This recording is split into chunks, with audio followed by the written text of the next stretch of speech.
if my mom's not watching it in bed.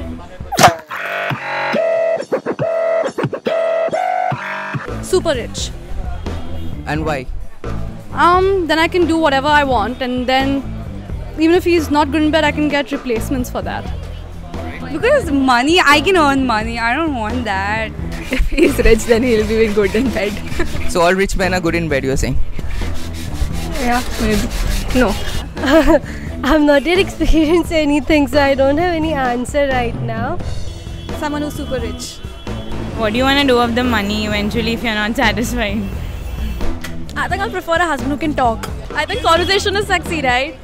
If he's rich and he can't talk, then makes no sense. Then what if he just talks with you on bed and does nothing else? I can teach him, right? To be good in bed. Nothing. I think you can still be happy without money if you have what you need. You know, money can't get you everything, but what you get, the pleasure in bed, that can't compare even the money. So obviously, money is something I'll deal with on my own. So I'm rich enough, but yeah. So the second option would be preferable. pleasure, fun. So you have other things to entertain yourself with as well if you have more money. But then being good in bed does not necessarily mean anything else. Maybe he's not successful and he's good in bed. So.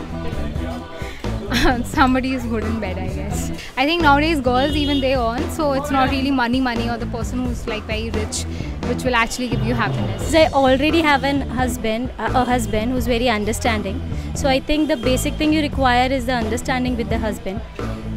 Being good in bed is something that comes later. You should be good in person. So I think all that matters is the behavior of the husband and not whether he's rich or he's good in bed.